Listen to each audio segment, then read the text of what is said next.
in my opinion, in order to properly understand the value of disability, the history, and the impact of the disability rights movement, you have to understand and the situation in that disabled folks like us have historically found ourselves in. And in order to explain that, I'd like you to turn your attention to this poster on the screen. You'll find that it says The Black Stork. This is an example of a movie poster from 1917. It was advertising and propaganda. The film, the core message of which was for parents to discard their disabled children and allow those children to die without care or without access to any type of proper treatment. The eugenics movement was a major part of the early 20th century in the United States, and its effects are still being felt today. It is also eugenicist attitudes that allowed people with disabilities to be hidden away, be housed in institutions, and denied rights for decades up until the moment when we as a community decided that this was unacceptable and we were going to start fighting back. Throughout a lot of this presentation, you are going to see and hear about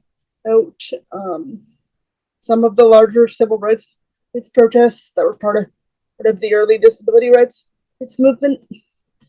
Those were public protests, such as the 504 sit-ins, which you'll hear more about later. But I do want to acknowledge that this battle really was being fought on multiple fronts. So there were activists who were able to be out in public, out in their communities, like Judy Heumann and Ed Roberts. Again, you'll hear more about them later. But there were also a number of very committed advocates who were fighting a fight that was a little bit more behind and closed doors. There's folks with primarily intellectual and developmental disabilities fighting to be part of their community, as opposed to being hidden away in institutions the way they had been and for the majority of their lives.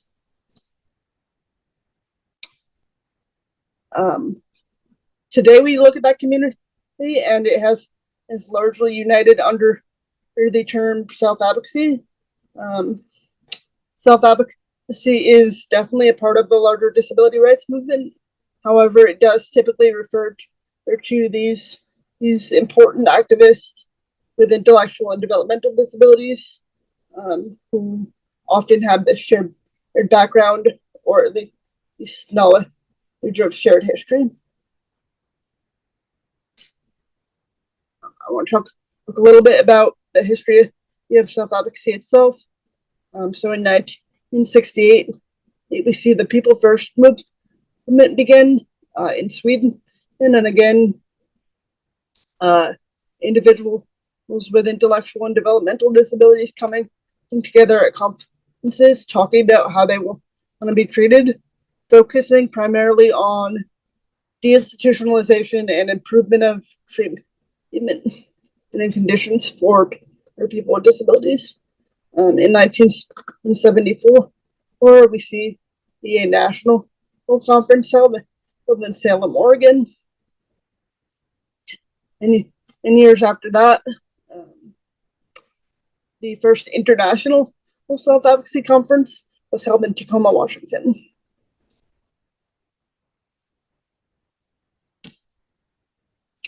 Massachusetts, I'm very proud to say, has an important in the history of self-advocacy, both here in our state and on the national stage.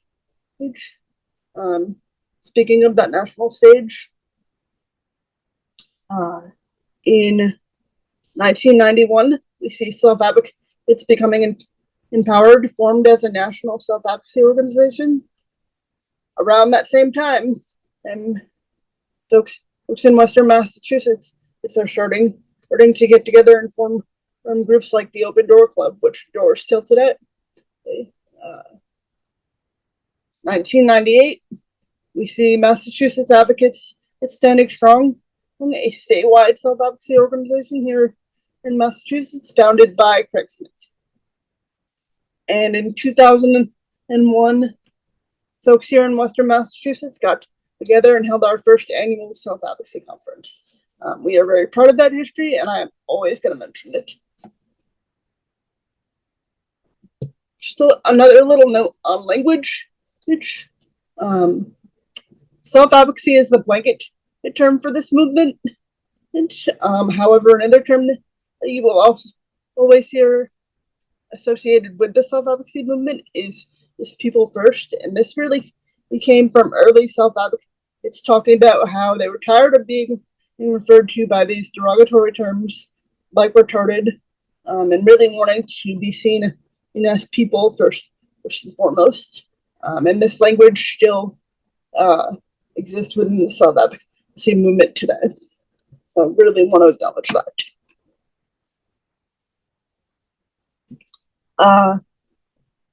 While the list of important disabled activists is far too long to talk about here, we'd be here all day. I do want to mention a few key people. Judy Heumann is undoubtedly one of the most important American disability rights activists who ever lived. She was central to the passage of almost every piece of major legislation giving folks with disabilities access to the community or allowing us to exercise our rights from the early 1970s until her death just a few years ago. Similarly impactful was Ed Roberts. Ed is sometimes called the father of the independent living movement, and he was an early director of the very first independent living center in Berkeley, California, and equally central to bringing disability rights activism to the national and international stages. And you'll hear more about him later as well. Brad Lomax. I love to mention Brad Lomax because he was somebody that really understood the power of coalition building. And so Brad Lomax was key to the coalition building within the disability rights movement. And part of the way he did that was through connections to the Black Panther Party, which you'll hear more about again later. Kitty Cone, often right there beside Judy Heumann, central to these historic protests and legislative activism.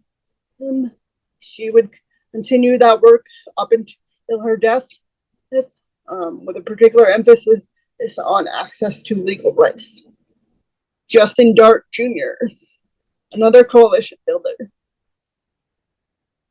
Justin was from a little bit of a different background than most of his fellow activists because Justin had access to resources that many people didn't. He was part of a very prominent Republican family, and as such, he was a core part of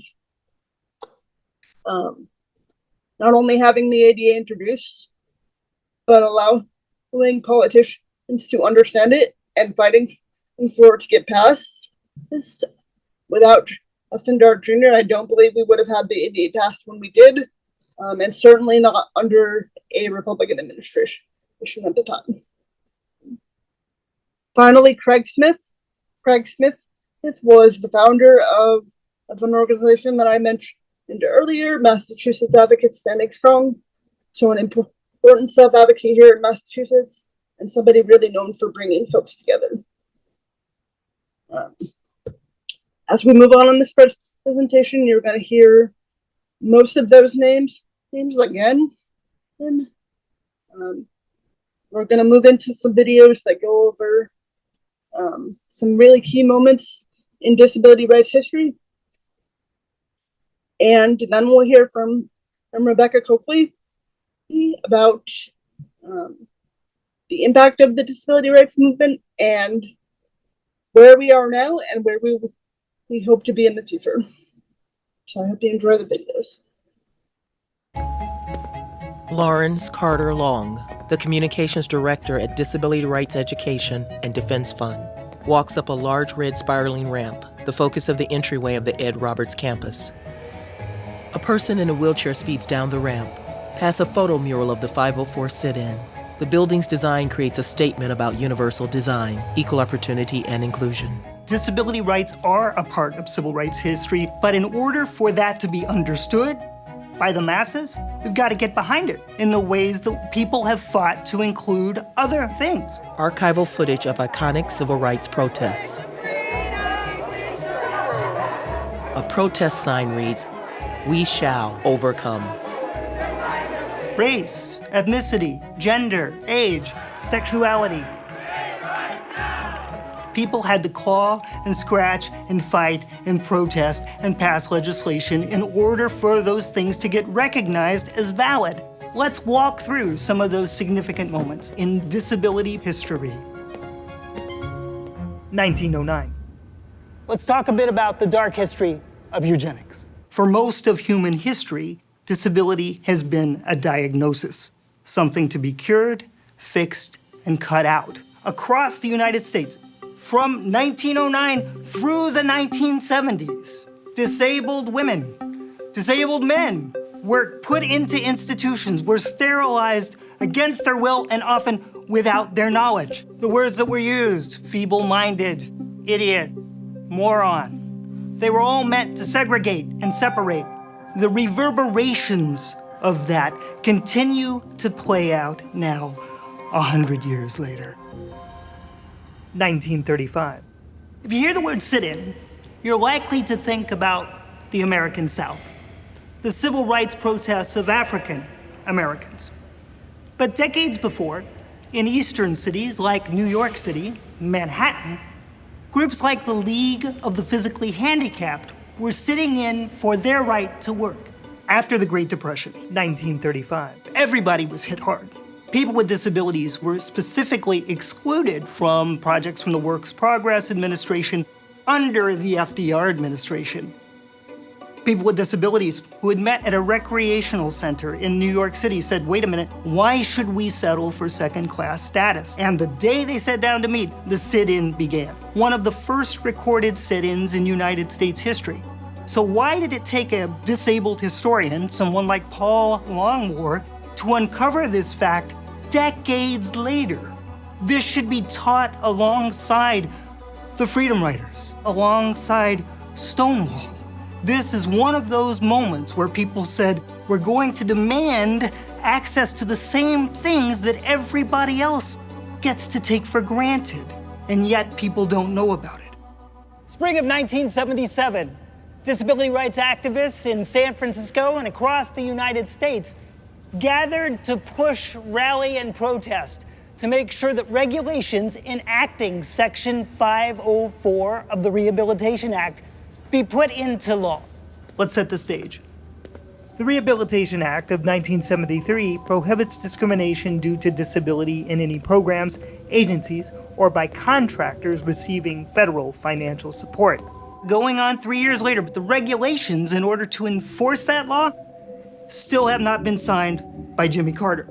People with disabilities said, we want access to the things that other people are taking for granted. Federal buildings, education, employment initiatives. Demonstrations took place all across the nation. In San Francisco, about 150 people, led by Judy Heumann, occupied the health, education, and welfare building. Archival footage of protesters occupying the HUE headquarters.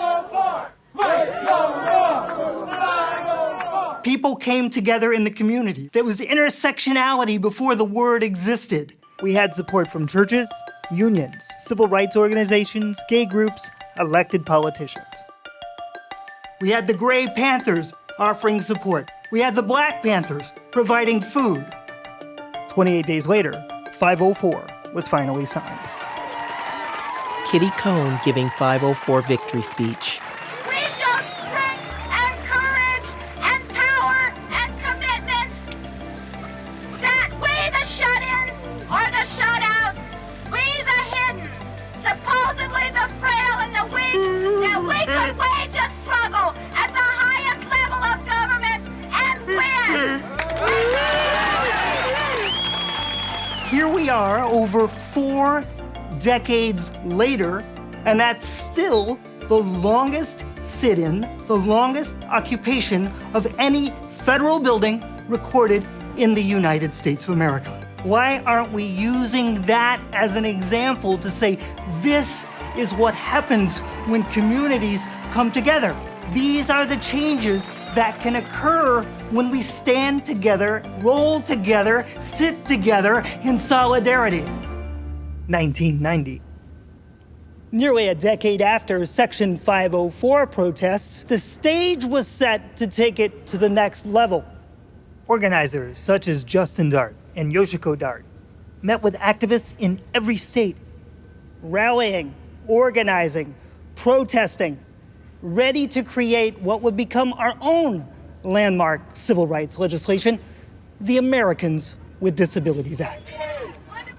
Over 30,000 activists across the nation attended forums and gave testimonies to draw attention to the discrimination disabled people in America still faced, hoping to push Congress to approve the ADA. When do we want it? Now! What do we want? ADA! When do we want it? Now! What do we want? ADA! Archival footage of protesters outside the Capitol in Washington, D.C. Congressman Major Owens and Justin Dart addressed the crowd. We are here today representing 43 million Americans with disabilities, forced by massive discrimination to be this nation's most isolated, unemployed, impoverished, and welfare-dependent minority. As discriminatory barriers are eliminated, citizens with disabilities in America and in all nations will become producers, taxpayers, consumers, and participants in the full richness of their cultures.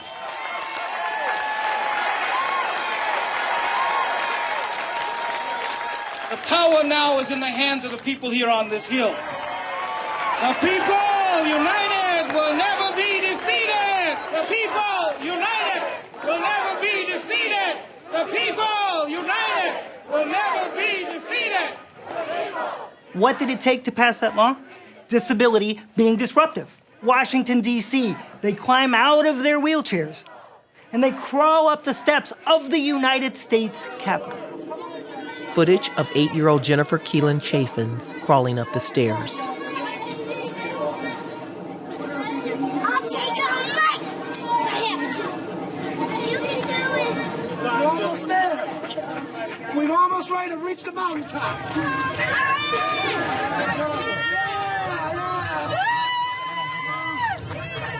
A symbolic illustration of the obstacles that have been in our way for decades, making that visceral, making that clear. We won't be left behind any longer. 2007. The Americans with Disabilities Act was the template, the backbone for the Convention on the Rights of Persons with Disabilities at the United Nations. In March 2007, a record number of 161 signatories signed on, the largest number ever in the UN's history. But ironically, the CRPD hasn't been ratified here in the United States. So clearly, there's a lot of work yet to do. From small local efforts organized by many people collectively, disabled people have worked together across the United States to demand the right to education, employment, and housing. This community effort began decades ago and must continue today because although we have won some legal rights, there is still much discrimination. We need disability to be seen as a valuable part of diversity, and we need general public respect to ensure that we can live independent, full lives. We've waited long enough. The time to be included, the time for this to change is now. And you can be a part of it. You should be a part of it.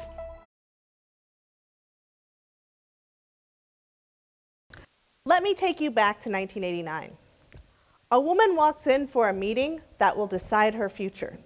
She's a single mom who, after her husband left her, worked full-time and went back to school full-time to make a better life for her and her daughter. Across from her sits the tenure committee at the college she works at. None of them look like her. She's up for consideration for tenure, which for her would mean lifetime job security for working her dream job, which was running a center for students with disabilities. It's the actual very center that 20 years earlier she entered into as a student when she was restarting her academic career. She's a little person, so this is particularly personal to her. The chair of the committee leans back in his chair and says, "Thank you, but we have decided to deny you tenure. Because, well, you can't reach more than the bottom 6 inches of a chalkboard. And what kind of teacher would you be if you can't use the top technology in our classroom, meaning a chalkboard? Thank you and goodbye." That woman was my mother, Joan Hare. A year later, the Americans with Disabilities Act passes, and that very action would have been illegal because people fought for it. The ADA passed because people died fighting for it. Died of disabilities that, when combined with structural barriers, kept them from leaving their homes.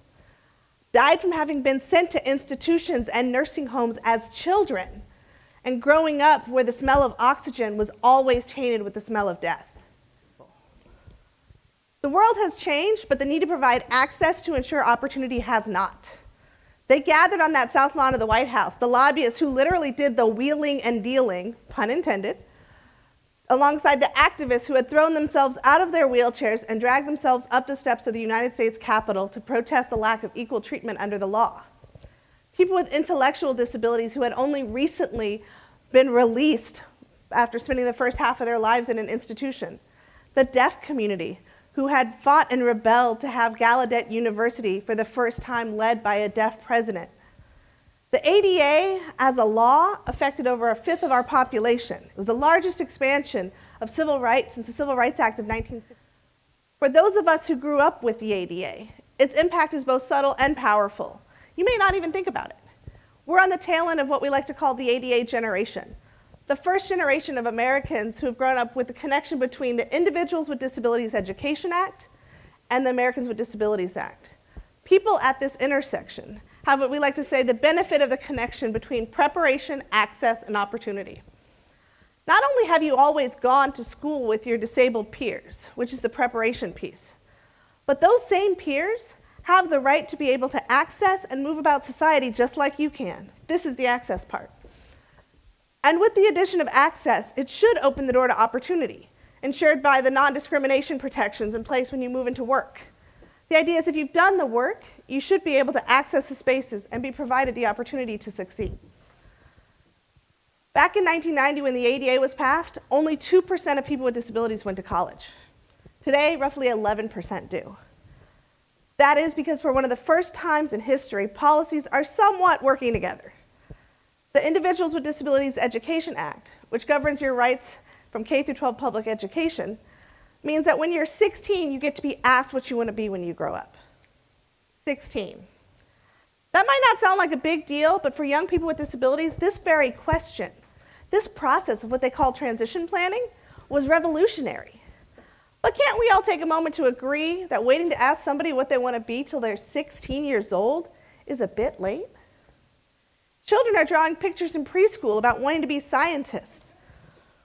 We have take your child to work days and job shadowing, but for people with disabilities, we're still fighting the basic expectation that we can't achieve, that we can't succeed, and that we're unable to contribute. What good is it to graduate if you can't enter the place you want to work? Imagine if you grew up wanting to go work for like Facebook or Twitter, and you show up for your interview with your degree in hand, and you literally cannot walk in the door. Or you walk in and you literally cannot understand a word coming out of their mouth because you don't have a sign language interpreter. Preparation falls short without access. The ADA takes that expectation and runs with it. It says not only do we believe that you can achieve, we know that you still need access to do so. It has said this for almost 29 years now, and we've seen disabled people achieving great things in that time that would have seemed impossible before. But there still are so many people facing ableism, autism, and structural barriers. Ableism being the oppression and discrimination faced by disabled people, and autism being the oppression and discrimination faced by the deaf community. So what does disability mean in the 21st century? Reflecting back on preparation, access, and opportunity. It looks different. It's taken it from the shadows and pushed it into the mainstream in new and exciting ways. Innovation and technology means new access to spaces in new and innovative ways, via telecommuting and video conferencing. But at the same time, technology should never be used as a Band-Aid for an organization or a company deciding that they don't want to be accessible. Trauma and discussions around trauma and its connection with racism, sexism, ableism, and homophobia really are the next directions that the disability community needs to be thinking about. The last example I will give, well, I'm a little person, I have to talk about him, is Tyrion Lannister. The most badass character to grace the television screen in at least 10 years. So beloved and adored that all of you, the average height public, will even dress up as him for Halloween. You wear shirts with a little person on them. You share memes that never mock his height, but always celebrate his intellect. Last year, I opened the front door on Halloween, and there in front of me stood a 6'2" teenager dressed as Tyrion Lannister. Mind you, I didn't know what to think. Even more so, I don't think he knew what to think when I was standing on the other side of the door. But think about how important that is culturally. We have a non-disabled person wanting to be a disabled person. He could have been Jaime, he could have been Jon Snow, he could have been the Hound, but no, he chose Tyrion. Those are just a few examples, but whereas back on that day in July in 1990, the public saw disability and thought men in wheelchairs, the community looks much different today. So what does the community look like? 37 million people who deal with migraines on a regular basis, 30 million people with eating disorders, 1 million people who live with chronic fatigue, 15 million women with endometriosis, 25 million with IBS, 43 million people who live every day with a mental health disability. All of you have the same protections that were won by that same generation who chained themselves to buses and crawled up the steps of the Capitol. The progress of the ADA is demonstrated not only by the fact of all of those examples, but that the daughter of the woman denied tenure for only reaching the bottom 6 inches of the chalkboard, 21 years later walked into the White House where she served as the Director of Diversity Outreach for President Barack Obama. But today there's repeated threats to roll it back. Today the ADA is under attack. There are people who say that providing access to people like me, it's too expensive, but there are tax credits to help. There are people who claim that disabled people file too many lawsuits to get rich and access to too many places. The law has been the law for 28 years. You've had 28 years to become accessible. And disabled plaintiffs are not able to collect monetary damages if we win a lawsuit. All we can win is access. Non-disabled people think that the world has changed so much, that the ADA is great, you say. People have access. You say things like, the only disability is a bad attitude. Frankly, there are few phrases that I find more insulting. When you claim that disability doesn't exist or isn't real or you don't see it, it completely diminishes the threats that I face when I walk down the street and have people come up to me and tell me that they can literally pick me up and walk off with me, leaving my children abandoned because they think it's funny to mock disabled people. It diminishes the fights to get laws like the ADA passed and the oppression that still exists. Over 70% of polling places are still inaccessible. Women with disabilities make 73 cents on the dollar compared to men without disabilities. Our unemployment rate hovers around 70%. Our young people are 3 times more likely to end up in foster care, 6 times more likely to end up in jail. The work of the ADA is not done while 50% of the individuals killed by law enforcement are disabled people. And in 32 states, if you're a parent with a disability, the state can come in and take your children with no more cause than solely the fact that you have some type of disability. Because of this myth that equality and inclusion have arrived for the disabled public, people think about disability rights not as rights, but as special privileges. Non-disabled people hire disabled people to get through the lines quicker at amusement parks. Who gets punished for that? Disabled people. Non-disabled people print off fake documentation to give Fifi a vest and get her on the plane. Who gets punished for that? Disabled people. Non-disabled people steal a dead relative's parking placard to not have to pay a meter. Who gets punished for that? Disabled people. When in reality, if you had to live our lives, if you had to deal with the oppression fatigue that we live with, the pseudo-voyeurism, spending weeks navigating bureaucracies to get to the one damn person who can approve something like a piece of software to allow you to read, or a key to a restroom, you'd be as fired up and as frustrated as we are. But we must speak out. We must use our voices to remind people of the importance of the fact that we are here to move from preparation to opportunity and that access is still important and sadly lacking. Preserving disability rights and the legacy of the ADA is the work of your generation to continue. Your voices are central to the fight ahead. While there are folks working to turn back progress, you can be a voice promoting inclusion. You can bend the arc of justice into a ramp. So I guess what I'm saying is, what I'm doing is inviting not just the 1 in 5 of you who is out as one of us, but the additional 4 out of 5 of you to join us and preserve these rights. Because the world is a more just place when your sister, your friend, your neighbor, and your mom are at the table. So it's on you to help ensure that their rights continue to be protected. I welcome you to the fight.